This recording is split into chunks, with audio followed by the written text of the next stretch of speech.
Hello friends, कहिए कैसे हैं आप। अगर रिश्तों में बहुत कड़वाहट आ जाती है तो उनमें दोबारा मिठास लाने के लिए बहुत सारी दिक्कतों और परेशानियों का सामना करना पड़ता है। रिश्तों में दोबारा मिठास लाने के लिए अगर हम अपना कुछ हक छोड़ देते हैं तो उससे हमारे रिश्ते बहुत अच्छी तरह से सुधर जाते हैं और बहुत अच्छा बॉन्ड बन जाता है।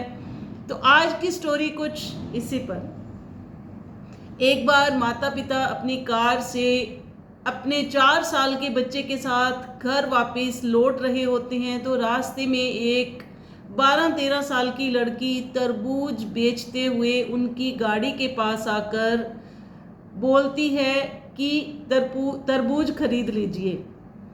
तो वो जो बच्चे की माता होती है वो उस लड़की के साथ मोल भाव करने लगती है। लड़की ने 50 रुपये बताए, उसने माँ ने कहा कि 30 रुपये ले लो। तो इस तरह से उस दोनों में मोल भाव होने लगता है तरबूज के लिए। तो कुछ ही देर में वो लड़की तरबूज अपने ठेले से उठाकर उनकी गाड़ी के पास ले आती है और उस बच्चे को तरबूज देने लगती है। तो उस बच्चे की माँ ने कहा कि मैं तुम्हें 40 रुपये ही दूंगी और तुम अपना छोटा भाई समझकर इसे तरबूज दे दो। तो वो लड़की बहुत खुश होती है और उस बच्चे को तरबूज देने लगती है। तो वो तरबूज नीचे गिर जाता है और टूट जाता है। वो लड़की झट से दूसरा तरबूज उठा लाती है और वो दूसरा तरबूज जैसे ही देने लगती है तो उसकी माँ ने कहा कि मैं टूटे हुए तरबूज के तुम्हें पैसे नहीं दूंगी और इस तरबूज के भी 40 रुपये ही दूंगी। तो उस लड़की ने हंसते हुए कहा कि मुझे इन दोनों तरबूज के पैसे नहीं लेने हैं, आज मुझे मेरा भाई मिल गया है। मैं इस बात से बहुत खुश हूँ। रिश्तों में हम अपना हक छोड़ सकते हैं।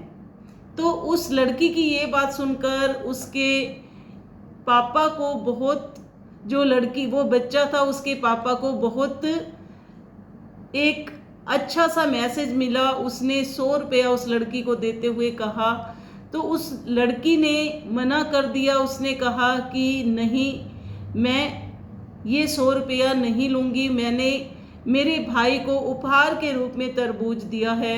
तो उस औरत ने अपने कंगन उतार कर उस लड़की को देने चाहे तो उस लड़की ने उनके लिए भी मना कर दिया।